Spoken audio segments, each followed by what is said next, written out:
이 남자는 누구지? 방 안에는 향 냄새와 사진 먼지가 섞여 있었습니다. 윤정혜는 장례식이 끝난 뒤 어머니의 낡은 상자를 정리하고 있었어요. 상자 속엔 오래된 흑백 사진이 몇 장 들어 있었습니다. 그 중 한 장에 어린 시절의 자신과 어머니, 그리고 처음 보는 남자가 서 있었습니다. 남자의 표정은 부드러웠지만 그 미소에는 설명하기 어려운 낯설미 있었어요. 정혜는 손끝으로 사진을 매만지며 중얼거렸습니다. 이 사람 누구지? 사진 뒤엔 1981년 여름 동해에서라는 글귀가 적혀 있었습니다. 그 시절 아버지는 지방 근무 중이었는데 그와 함께 있을 리 없었습니다. 그녀의 심장은 이유 없이 빠르게 뛰기 시작했습니다. 사진 속 낯선 미소가 어둑한 방 안에서 서서히 빛을 잃고 있었습니다. 며칠 후 유품을 정리하던 정혜는 편지 묶음을 발견했습니다. 봉투 겉면에는 도연에게라는 글씨가 삐뚤게 쓰여 있었어요. 그녀는 손끝이 굳은 채 한참을 봉투만 바라보았습니다. 봉투를 열자 젊은 어머니의 글씨가 나타났습니다. 그 여름의 일은 누구에게도 말하지 않기로 했어요. 짧은 문장이 칼날처럼 가슴을 찔렀습니다. 정혜는 손에 쥔 편지를 떨구며 창문을 열었습니다. 바람이 들어오자 사진 한 장이 바닥에 떨어졌습니다. 사진 속 남자의 눈빛이 마치 말을 거는 듯 했습니다. 그녀의 등줄기를 타고 싸늘한 기운이 스며들었습니다. 정혜는 오래된 앨범을 꺼내 가족 사진들을 한 장씩 넘겼습니다. 사진마다 어머니의 미묘한 표정이 눈에 들어왔어요. 웃고 있지만 그 눈동자 속엔 감춰진 불안이 있었습니다. 남자는 대부분의 사진에서 어머니 곁에 서 있었어요. 그리고 늘 자신을 바라보는 듯한 시선이 느껴졌습니다. 정혜의 손끝이 떨렸습니다. 설마 이 사람이 생각이 이어지기도 전에 머릿속이 어지러워졌습니다. 그녀는 앨범을 덮고 무릎 위에 올려둔 채 한참을 앉아 있었습니다. 바닥에 떨어진 사진 한 장이 살짝 뒤집혔습니다. 사진 뒷면엔 흐릿한 잉크로 우리의 비밀이라는 글씨가 남아 있었습니다. 그날 밤 정혜는 아버지의 낡은 서류함을 열었습니다. 가족관계 증명서와 결혼 증명서가 차례로 꽂혀 있었어요. 그 중 하나에 낯선 이름이 눈에 들어왔습니다. 박도연 친권 관련 민원 접수.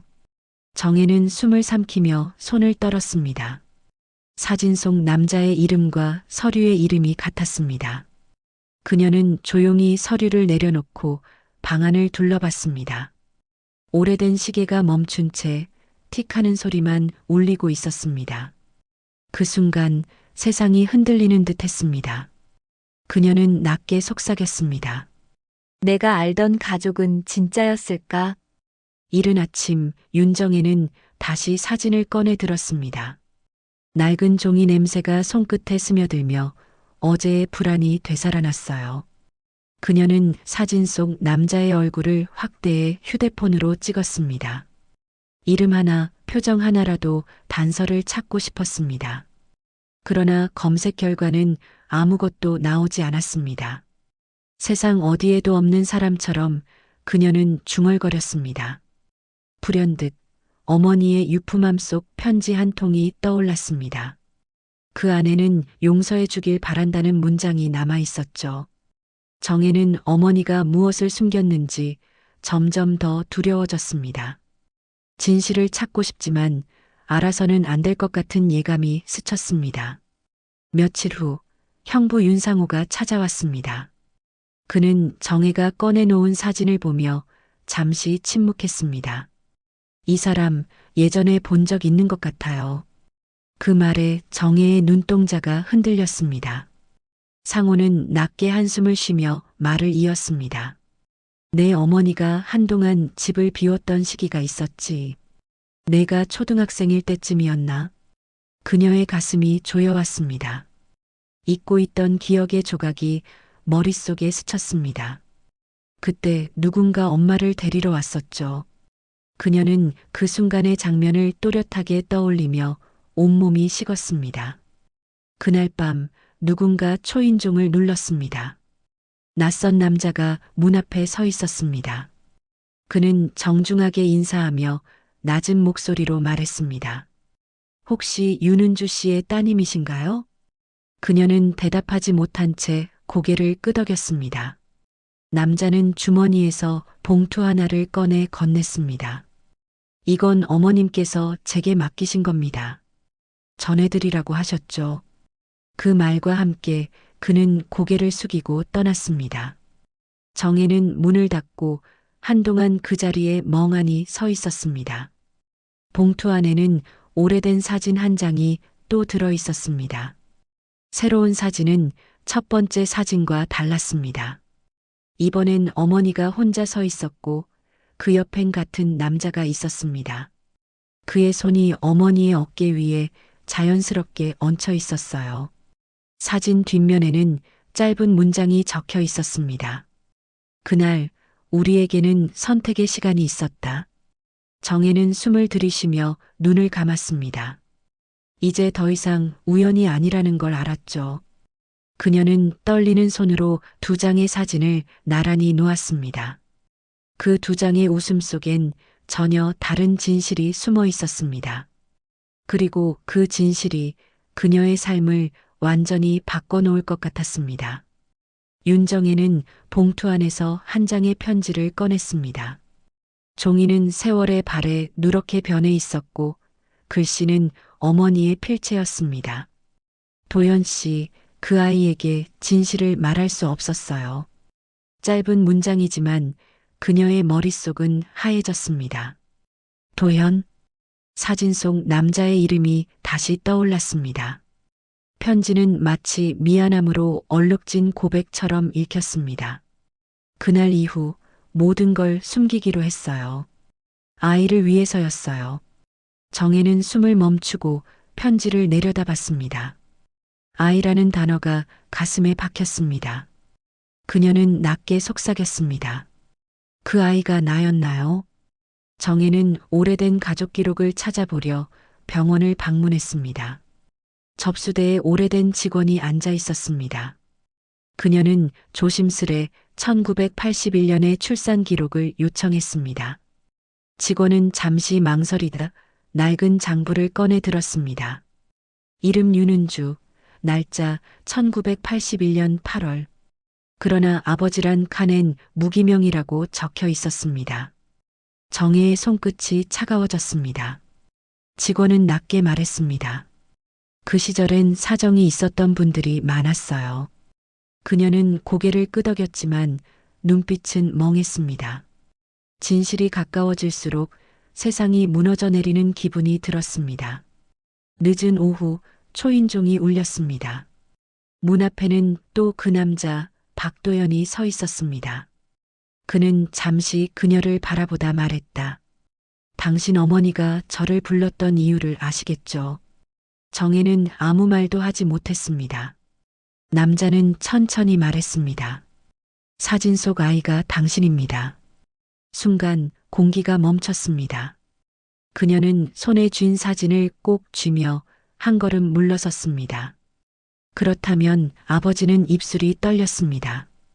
남자는 고개를 숙였습니다. 미안합니다. 나는 아무것도 지키지 못했습니다.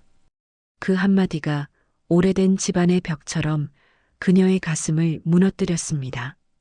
정혜는 밤새도록 편지와 사진을 쌓아두고 바라봤습니다. 나는 누구의 딸이었을까? 속삭임이 방 안에 흩어졌습니다. 그녀는 손끝으로 어머니의 글씨를 따라가며 울었습니다. 창밖에선 빗소리가 들려왔고 벽지 한 장이 천천히 떨어졌습니다. 그 밑에는 오래된 흔적처럼 붙은 가족사진 자국이 남아 있었습니다. 그녀는 조심스레 벽을 만졌습니다. 차가운 표면 너머로 어머니의 목소리가 들리는 듯 했습니다. 용서해줘, 정혜야. 그땐 그것만이 살 길이었단다. 그녀는 무너진 채 바닥에 주저앉았습니다. 비 내리는 창밖으로 오래된 시간들이 천천히 씻겨 내려가고 있었습니다. 이튿날 아침 윤정혜는 어머니의 낡은 오디오 테이프를 발견했습니다. 라벨에는 희미한 글씨로 정혜에게라고 적혀 있었습니다. 테이프를 재생하자 지직거리는 소리 뒤로 어머니의 목소리가 흘러나왔습니다. 정혜야, 내가 이걸 듣는다면 나는 이미 그 세상에 없겠지.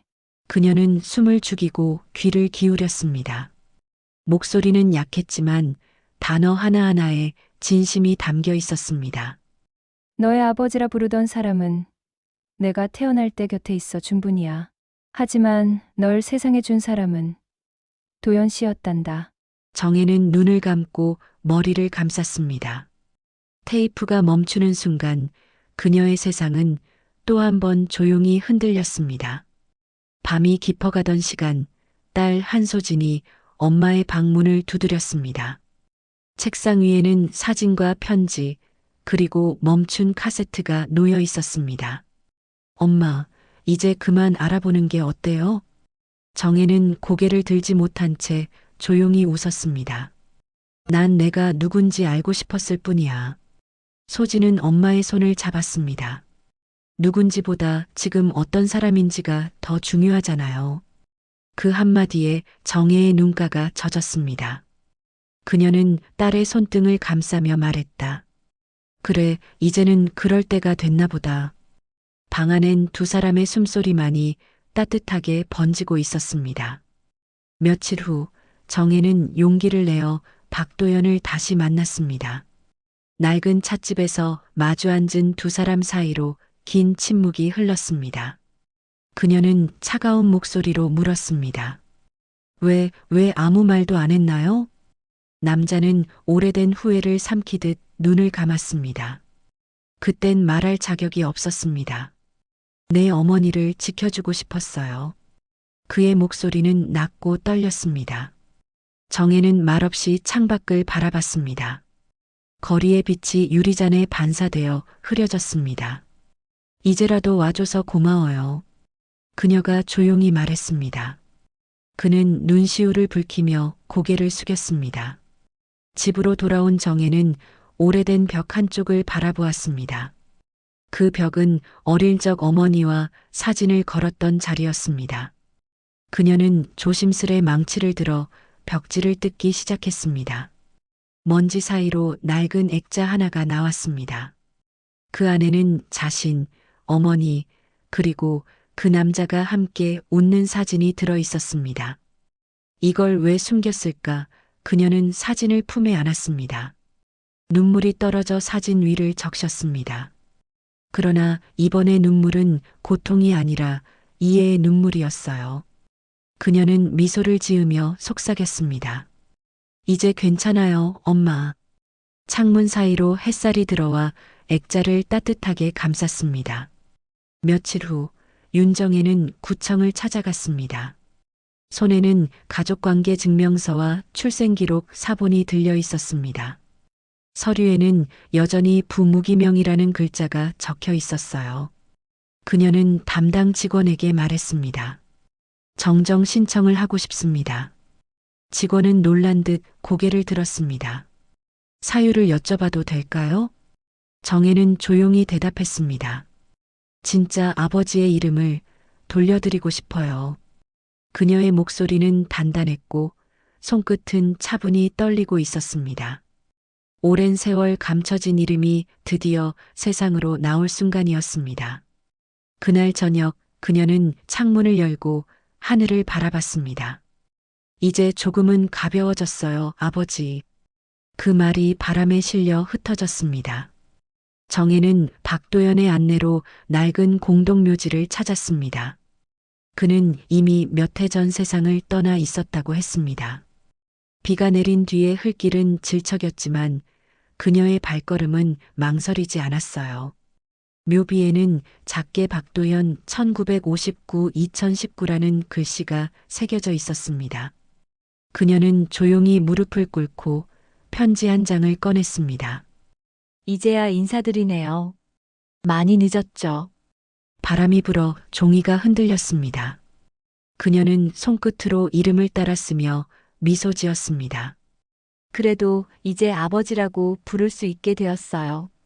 묘비 뒤편의 나무가 잔잔히 흔들리며 대답하듯 잎을 떨궜습니다. 집으로 돌아온 정혜는 어머니의 편지를 다시 펼쳤습니다. 편지는 마지막 부분이 반쯤 찢어져 있었어요. 그곳엔 이렇게 적혀 있었습니다. 정혜야, 내가 나를 원망해도 좋다. 하지만 너는 사랑받고 태어난 아이란 걸 잊지 말아라. 그녀는 그 문장을 읽으며 조용히 울었습니다. 그동안 원망했던 마음이 조금씩 녹아내렸습니다. 엄마는 그때 최선을 다했구나. 그녀는 편지를 접어 액자 옆에 두었습니다. 방 안의 공기가 따뜻하게 변했습니다. 그리고 어딘가에서 들려오는 듯한 목소리, 잘했다, 우리 딸. 며칠 후 구청에서 한 통의 우편이 도착했습니다. 새로운 가족관계 증명서가 발급된 것이었습니다. 서류에는 부 박도연이라는 이름이 또렷하게 적혀 있었습니다. 정혜는 그것을 두 손으로 꼭 쥐었습니다. 그녀는 그 이름을 천천히 읽었습니다. 박도연. 세 글자가 낯설지 않았습니다. 그녀는 서류를 아버지의 액자 옆에 놓았습니다. 그 옆엔 어머니의 사진도 함께 놓여 있었습니다. 이제야 가족이 한자리에 모인 듯 했습니다. 그녀는 조용히 미소 지으며 속삭였습니다. 이제야 우리 집이 완성됐어요. 봄 햇살이 가득한 날, 윤정혜는 거실 한쪽 벽을 바라보았습니다. 그곳엔 새로 걸린 가족 사진이 있었습니다. 왼쪽에는 어머니 김은주의 젊은 시절 사진, 오른쪽엔 아버지 박도연의 초상, 그리고 가운데에는 자신과 딸 소진이 함께 웃고 있었어요. 사진 속 웃음이 어색하지 않았습니다. 그녀는 조용히 속삭였습니다. 이제는 정말 가족이네요.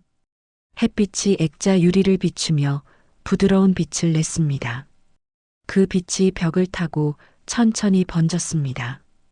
그녀의 손끝이 따뜻하게 데워졌습니다.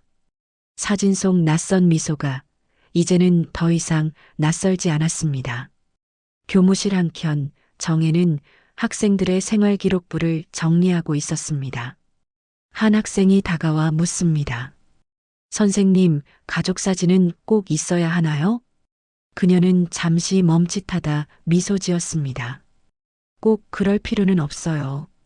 사진보다 중요한 건 마음이니까요. 학생은 고개를 끄덕이며 돌아섰습니다. 정혜는 창밖으로 시선을 옮겼습니다. 운동장에서 아이들이 뛰놀며 웃고 있었습니다. 그 웃음소리가 그녀의 마음을 가볍게 했습니다. 그녀는 낮게 중얼거렸습니다. 그래, 이제 나는 괜찮아요. 바람이 교실 안으로 스며들어 서류를 부드럽게 흔들었습니다. 주말 오후 정혜는 딸 소진과 함께 동해의 바닷가를 찾았습니다. 사진 속 배경과 똑같은 장소였습니다. 모래 위에 앉아 그녀는 조용히 말했다. 여기서 찍은 거였어. 소진은 바다를 바라보며 고개를 끄덕였습니다. 바람이 세차게 불었지만 마음은 고요했습니다. 정혜는 손에 든 편지 한 장을 바다에 띄웠습니다. 종이는 천천히 물에 젖으며 멀어졌습니다. 그녀는 손끝으로 바람을 쥐듯 공중을 스쳤습니다. 이제 진짜 안녕이에요. 바다는 잔잔히 빛나며 그녀의 말을 삼켰습니다. 늦은 저녁 집안의 전등 불빛이 따뜻하게 번지고 있었습니다. 정혜는 차 한 잔을 내리며 벽에 걸린 사진을 바라봤습니다. 어머니와 아버지, 그리고 자신과 딸의 네 사람이 웃고 있었습니다. 그녀는 그 미소를 따라 조용히 웃었습니다. 이제야 다 이해했어요. 사랑은 숨기는 게 아니라 남기는 거였네요. 창문 너머로 달빛이 흘러들며 액자를 비추었습니다. 그 빛 속에서 사진 속 두 어른이 서로 마주보며 웃는 듯 보였습니다. 정혜는 눈을 감고 고개를 숙였습니다. 고마워요, 엄마 아빠. 그리고 아주 오래된 여름날의 바람이 다시 한번 그녀의 볼을 스쳤습니다.